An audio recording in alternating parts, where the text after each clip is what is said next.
중경총회장이시며 한기총 중경회장이신 길자인 목사님, 우리 시대의 명설교가 중에 한 분이신 길자인 목사님께서 신앙의 최고점이라는 제목으로 설교해 주시겠습니다.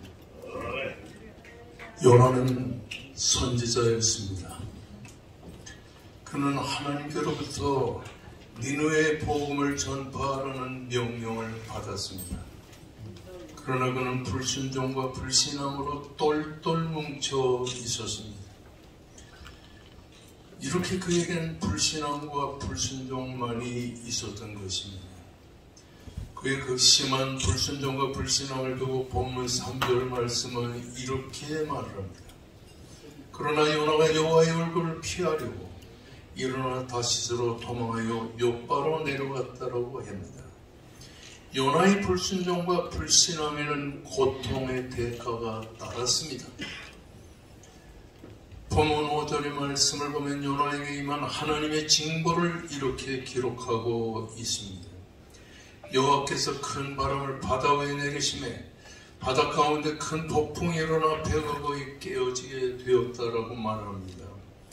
본문 3절에서 5절의 말씀을 보면 두 번씩이나 그러나 요나라는 말이 기록된 것은 요나의 불신앙과 요나의 불순종이 얼마나 완강했는가를 보여주고 있는 것입니다. 이렇게 요나는 불순종과 불신앙으로 똘똘 뭉친 사람입니다. 그는 언제나 아니요, 나는 못해요, 이런 부정적인 마음만을 가득 차 있었던 것입니다. 신앙은 명분만으로 되어진 것이 아닙니다. 참 믿음에는 행함이 따라야 되는 것입니다. 그러므로 야곱 사도는 이렇게 말합니다. 행함이 없는 믿음은 그 자체가 죽은 것이라. 믿음이 그의 행함과 함께 일하고 행함으로 믿음이 온전케 되느니라고 말을 하고 있습니다.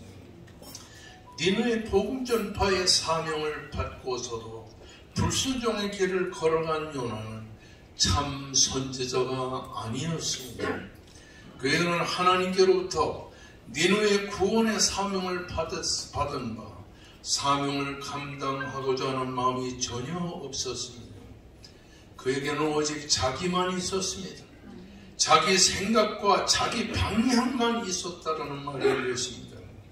그만큼 그는 그릇된 자아로 똘똘 뭉쳐 있었고 이런 그릇된 자아에 대한 대가는 참으로 혹독했던 것을 보게 됩니다. 하나님은 하나님 자신이 사랑하시는 요나의 불순종과 불신앙을 혹독한 징계의 풍랑으로 다스렸습니다. 그는 사흘 동안 물고기 뱃속에서 시달렸습니다. 모든 것을 얻으려다가 모든 것을 잃어버린 요나. 탔던 배가 거의 깨어지게 됐고 수많은 물건들은 다 바다에 던져야 됐고 계속되는 풍랑으로 인해서 모든 사람의 생명은 위태롭게 되었던 것입니다. 이런 위기 속에서 요나는 사흘 동안을 물고기 배 속에서 고통의 시간을 보내야 했던 것입니다. 그러면서 요나는 삶에서 전혀 예측할 수 없었던 변화가 일어났습니다. 그것은 요나의 불신앙의 불순종의 생각이 하나님의 징계 속에 깨어짐으로 말미암아서 옛사람이 새사람으로 변화되게 된 것입니다. 오늘 이 본문의 말씀 속에서 보면 물고기 배 속에서 요나의 삶에 일대 변화가 일어난 것을 보게 됩니다. 오늘 9절의 말씀을 보면 그 변화를 이렇게 본문이 강조하고 있습니다. 나는 감사하는 목소리로 주께 제사를 드리며 나의 소원을 주께 갚겠나이다. 구원은 여호와께로서 말미암았나이다라고 말을 합니다. 감사를 모르던 요나에게 감사의 마음이 일어나게 됐다고 하는 사실입니다. 이렇게 불신앙과 불순종으로 가득 차 있던 요나의 마음에 감사하는 마음이 생긴 것이야말로 요나에게 일어난 놀라운 변화인 것입니다. 감사는 신앙의 최고봉에 이른 것을 의미하는 것입니다. 우리가 잘 아는 골로새서 2장 7절의 말씀을 보면 마음에 굳게 서서 이 믿음에 굳게 서서 감사함으로 넘치게 하라고 하였습니다. 인간의 눈으로 보면 요나에게는 감사할 조건이 아무것도 없었습니다. 요나의 감사는 풍요와 평안과 형통의 산물이 아니라 주경가들은 요나의 감사를 들고 하나님의 은혜에서 비롯된 감사라고 강조하고 있습니다. 하나님은 하나님의 말씀을 거부하고 불순종의 길을 가는 요나를 돌려두지 않고 큰 풍랑과 바람을 내려 요나의 가는 길을 가로막으신 것입니다. 이런 하나님의 징계의 손길을 집요하고 강했습니다. 우리는 오늘 요나서 1장 4절과 11절과 13절 이 말씀에서 여호와께서 큰 풍랑으로 바다 위에 내리시며 바다 가운데 큰 폭풍이 일어나 바다가 점점 풍랑으로 풍요로 이렇게 흉흉하게 됐다는 사실을 강조하고 있습니다. 하나님의 징계는 단순하지 않았습니다.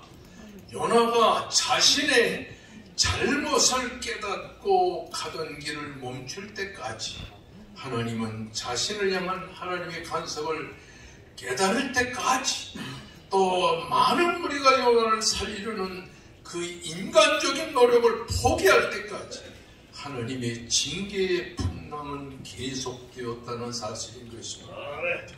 여기서 우리는 하나님의 놀라운 은혜의 손길을 발견하게 되는 것입니다. 은혜란 따뜻한 햇살처럼 축복으로만 오는 것이 아니라 은혜란 시련과 역경과 고통의 참다운 모습으로 우리에게 찾아오기도 하는 것입니다. 그러면 요나의 감사는 어떻게 생긴 것입니까? 요나의 감사는 깨달음에서 나온 것입니다. 한참을 깊은 바다 가운데서 물고기 배 속에서 있던 요나에게 많은 선지장이 찾아와서 말합니다. 자는 자요 지민여 일어나서 네 하나님께 구하라. 혹시 하나님이 우리를 생각하사 망하지 않게 하시리라. 그리고는 잠에서 깨어난 요나를 붙들고 제비를 뽑아 요나에게 나옵니다. 이 재앙이 누구로 인해서 우리에게 임하였는가 말하라. 내 생업이 무엇이며 내가 어디서 왔으며 내 나라가 어디이며 어느 민족에 속하였느냐고 말할 때 나는 히브리 사람이요 바다와 육지를 지으신 하늘의 하나님 여호와를 경외하는 사람입니다. 자기가 여호와의 얼굴을 피하여 이렇게 풍랑이 찾아왔다는 사실을 고백하면서 나를 들어 바다에 던지세요.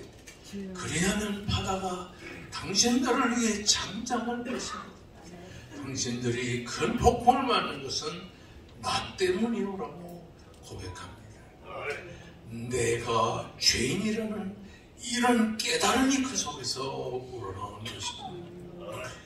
이렇게 자신의 잘못을 깨닫고 자신의 허물을 깨닫는 데서부터 감사가 우러나오게 된다는 사실인 것입니다. 그뿐이 아니라 감사는 구원의 감격을 깨달을 때 우러나오게 된다고 하는 사실인 것입니다.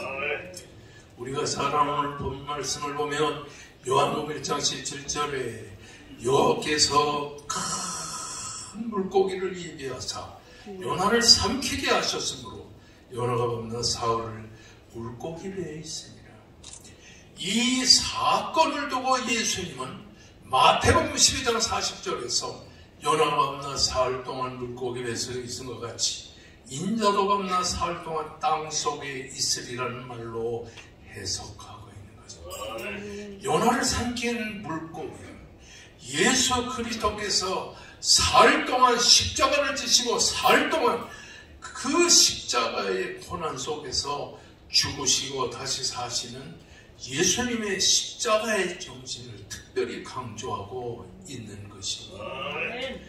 요나는 이렇게 물고기 뱃속에서 하나님의 은혜와 사랑을 깊이 깨달으면서 변화하여 새 사람이 되어 감사의 사랑으로 변화되었다고 하는 사실인 것입니다.